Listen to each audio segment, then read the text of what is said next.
جو لوگ اللہ پر ایمان لائیں، کہیں کہ ہمارا رب اللہ ہے، پھر اس پر جم جائیں، ان پر فرشتوں کا نزول ہوتا ہے، نہ کوئی غم کرو نہ خوف، خوشیاں مناؤ جنت کی جس کا تم سے وعدہ کیا گیا تھا۔ اللہ کی ربوبیت پر اطمینان جب انسان کو ہو جاتا، میرا رب اللہ ہے، ربی اللہ، انسان کے لیے نہ کوئی کھٹکا، نہ کوئی خطرہ، نہ کوئی خوف، نہ کوئی حزن۔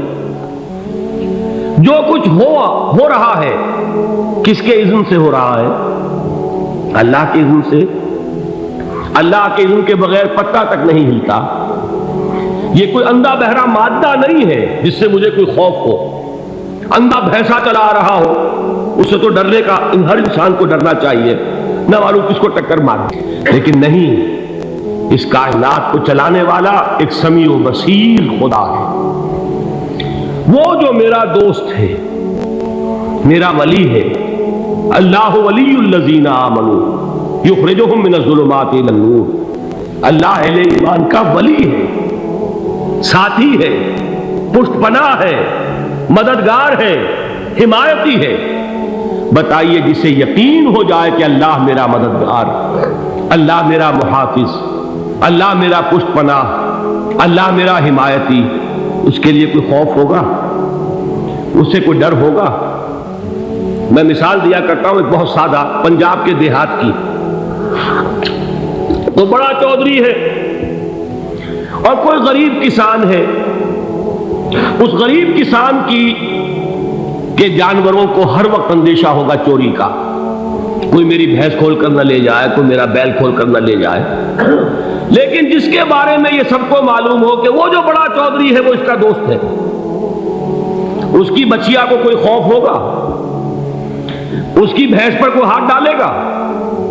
اسے کوئی اندیشہ ہوگا؟ نہیں۔ کیوں؟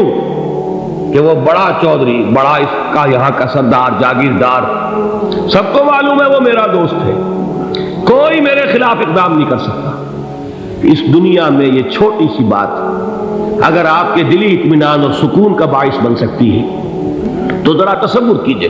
میں لفظ تصور استعمال کروں گا صرف اس لیے کہ اس کا ہم جس کو کہتے ہیں ادراک اور شعور کر نہیں سکتے، اگر کے ساتھ کر سکتے۔ اگر یقین ہو کہ اللہ میرا مددگار اور یقین ہو کہ اللہ ہر آن میرے ساتھ ہے، پھر کوئی خوف؟ کس کا خوف؟ کوئی شے اللہ سے بالا تر ہے؟ کوئی قوت اس سے زیادہ طاقتور ہے؟ کوئی اس کے ارادے کو بدلنے والا ہے؟ کوئی اس کی مشیت کے آڑے آنے والا ہے؟ یہی بات ہے جو حضور نے فرمائی، یہ ایمان کا حاصل ہے لب لباب،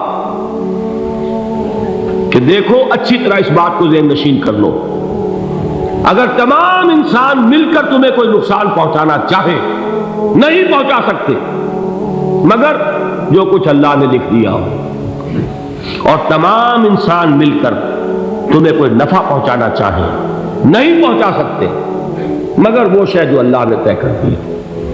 آپ پھر میں کہوں گا ذرا طاری کیجئے، اسے فرض کیجئے، اسے سوچئے، اگر اس حدیث پر ہمارا دل ٹھکا ہوا ہو تو کسی سے ڈر ہوگا؟ یہ مجھے نقصان نہ پہنچا دے، یہ میری رپورٹ خراب نہ کر دے، یہ میری انکریمنٹ نہ رکوا دے، یہ میرا یہ نہ بگاڑ دے، یہ میرا یہ نقصان نہ پہنچا دے۔ اس کا ڈر، اس کا ڈر، اس کا خوف، اس کی خوشامد، اس کے لیے جا کر طرح طرح سے اپنی عزت نفس کو ذلیل کروانا اس کے سامنے، یہ سب کچھ کیوں کرتا ہے انسان؟ جب سمجھتا ہے کہ اس کے ہاتھ میں میرا کوئی نفع ہے، اس کے ہاتھ میں میرے لیے کوئی ضرر ہے، یہ مجھے کوئی غضب پہنچا سکتا ہے، یہ مجھے کوئی نقصان پہنچا سکتا ہے، یہ میرا کوئی کام بنا سکتا ہے، یہ میری کوئی ضرورت پوری کر سکتا ہے، اسی کا نام شرک ہے۔ جہاں آپ نے یہ سمجھا کہ غیر اللہ کے اندر کوئی طاقت موجود ہے، وہی شرک ہے۔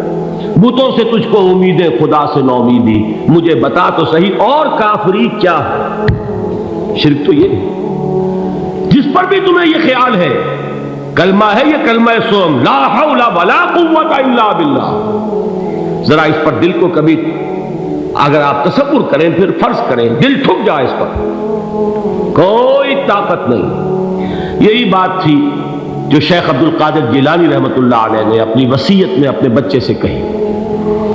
11ویں دینے والے ہیں لیکن حضرت شیخ عبد القادر جیلانی کی وصیت اور تعلیمات کو کتنے لوگ جانتے ہو؟ یہ جن مقامات تک پہنچے ہیں وہ کس چیز کی بدولت پہنچے؟ انہوں نے جو پیغام دیا وہ کیا تھا؟ اے میرے بچے، جس طریقے سے قرآن مجید میں حضرت لقمان کی نصیحتیں جو ہے نقل کر دی گئی ہیں، میں یہ عرض کروں گا بالفرض اگر قرآن حضرت عبد القادر جیلانی کے بعد نازل ہوا ہوتا تو شیخ عبد القادر کی یہ نصیحتیں بھی قرآن میں درج ہوتی. اتنی اونچی نصیحتیں ہیں. اے میرے بچے، اس حقیقت کو ذہن نشین کر لے، لا فاعل فی الحقیقت ولا مؤثر الا اللہ. اس کائنات میں نہ کوئی فاعل حقیقی ہے نہ مؤثر حقیقی ہے سوائے اللہ. کسی شے میں کوئی تاثیر نہیں اگر اللہ نہ چاہے. آگ جلا نہیں سکتی اگر اللہ نہ چاہے. پانی ڈبو نہیں سکتا اگر اللہ نہ چاہے. زہر ہلاک نہیں کر سکتا اگر اللہ نہ چاہے. کوئی چیز فائدہ نہیں پہنچا سکتی اگر اللہ نہ چاہے. تو در در پہ کیوں سر جھکاتے ہو؟ در در پر کیوں جبیں سائی کرتے ہو؟ سب کے سامنے کیوں ہاتھ پھیلاتے ہو؟ ایک اللہ سے مانگو. ایک اللہ کے سامنے زمین پر اپنی جبین رکھو. لا فاعل فی الحقیقت ولا مؤثر الا اللہ. نظر آتا ہے ہمیں کہ پانی پیاس بجھا دیتا ہے. پیاس بجھانے کی صلاحیت پانی میں نہیں ہے، اللہ کے اذن سے. کھانا بھوک مٹا دیتا ہے. بھوک مٹانے کی صلاحیت کھانے میں نہیں ہے، اذن رب میں. دیکھیے یہی یقین تھا. حضرت موسیٰ علیہ السلام کا واقعہ یاد کیجئے. سامنے سمندر آ گیا ہے. قوم دیکھتی ہے پیچھے کہ گرد و غبار کا طوفان. معلوم ہوا کہ فرعون اپنے لشکر سمیت آ گیا. لشکر جب چلتا تھا تیز رفتاری کے ساتھ تو گرد و غبار کا جو طوفان اٹھتا تھا اس کا تصور کیجیے. اور لمحہ بلمحہ وہ قریب آ رہا ہے. پوری قوم نے کیا کہا؟ اے موسیٰ انا لمدرکون. اے موسیٰ ہم کو پکڑے گئے. قرآن مجید میں تو یہاں وہ باتیں نہیں لکھی ہیں لیکن تورات میں یہ درج ہے کہ بنی اسرائیل جھگڑنے لگے، دست و گریبان ہو گئے موسیٰ کے ساتھ.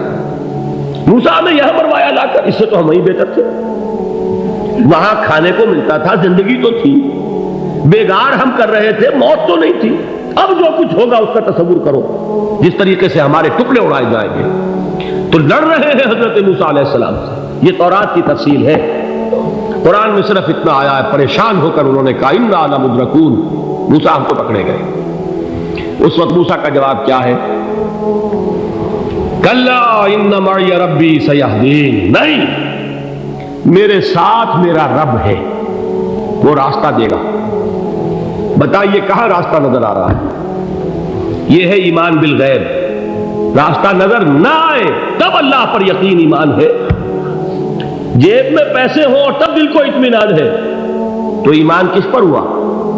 پیسے پر، اللہ پر نہیں. جب وسائل و ذرائع نہ ہو اور پھر یقین ہو کہ اللہ مسبب الاسباب ہے، وہ اسباب کا پابند نہیں ہے، وہ اسباب کا محتاج نہیں ہے، اسباب اس کے محتاج ہے. اگر یہ یقین ہے تو اللہ پر ایمان ہے. یہ نہیں ہے تو تمہارا ایمان اسباب پر ہے، وسائل پر ہے، ذرائع پر ہے، مادیات پر ہے، اللہ پر نہیں. اس وقت کہاں راستہ تھا؟ کوئی راستہ تھا؟ سمندر ہے اور ادھر سے لشکر آ گیا ہے. کلا ان معی ربی سیہدین.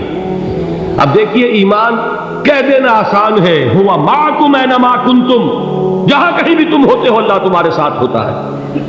لیکن اس کا یقین قائم ہو جائے تو زمین و آسمان کا فرق واقع ہو جائے.